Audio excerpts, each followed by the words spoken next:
The Adventures of Huckleberry Finn by Mark Twain. Chapter 4. Well, 3 or 4 months run along, and it was well into the winter now.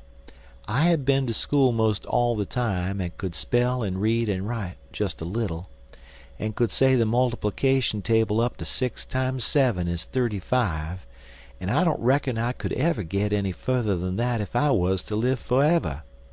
I don't take no stock in mathematics anyway. At first I hated the school, but by and by I got so I could stand it. Whenever I got uncommon tired, I played hooky, and the hiding I got next day done me good and cheered me up. So the longer I went to school, the easier it got to be. I was getting sort of used to the widow's ways, too, and they warn't so raspy on me.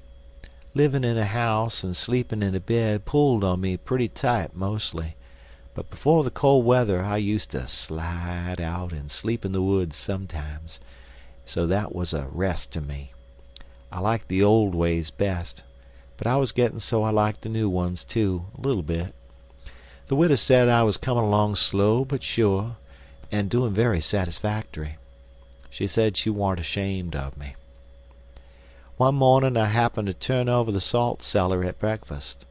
I reached for some of it as quick as I could to throw over my left shoulder and keep off the bad luck, but Miss Watson was in ahead of me and crossed me off.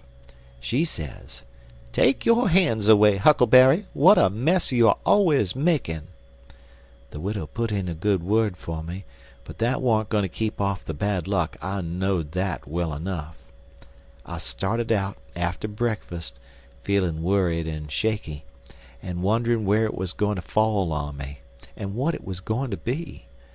There's ways to keep off some kinds of bad luck, but this wasn't one of them kind, so I never tried to do anything, but just poked along, low-spirited and on the watch out.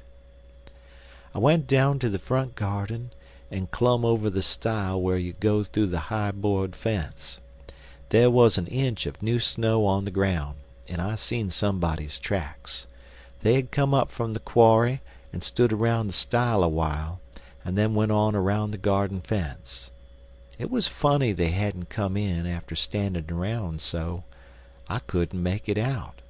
It was very curious somehow. I was going to follow around, but I stooped down to look at the tracks first. I didn't notice anything at first, but next I did. There was a cross in the left boot heel made with big nails to keep off the devil. I was up in a second and shinning down the hill. I looked over my shoulder every now and then, but I didn't see nobody. I was at Judge Thatcher's as quick as I could get there. He said, "Why, my boy, you are all out of breath. Did you come for your interest?" "No, sir," I says. "Is there some for me?" "Oh, yes, a half-yearly is in last night. Over $150. Quite a fortune for you.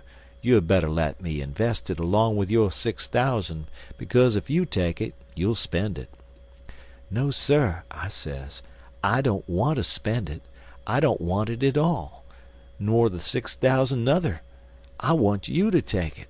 I want to give it to you, the 6,000 and all." He looked surprised. He couldn't seem to make it out. He says, "Why, what can you mean, my boy?" I says, "Don't you ask no questions about it, please. You'll take it, won't you?" He says, "Well, I'm puzzled. Is something the matter?" "Please take it," says I, "and don't ask me nothing. Then I won't have to tell no lies." He studied a while, and then he says, "Oh, I think I see. You want to sell all your property to me, not give it. That's the correct idea." Then he wrote something on a paper and read it over and says, "There, you see it says, 'For consideration.' That means I have bought it of you and paid you for it. Here's $1 for you. Now you sign it." So I signed it and left. Miss Watson's nigger, Jim, had a hairball as big as your fist, which had been took out of the fourth stomach of an ox, and he used to do magic with it. He said there was a spirit inside of it, and it knowed everything.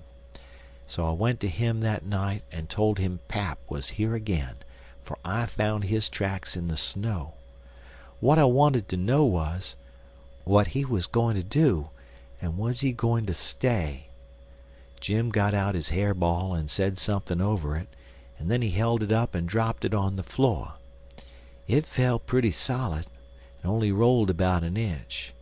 Jim tried it again, and then another time, and it acted just the same. Jim got down on his knees and put his ear against it and listened.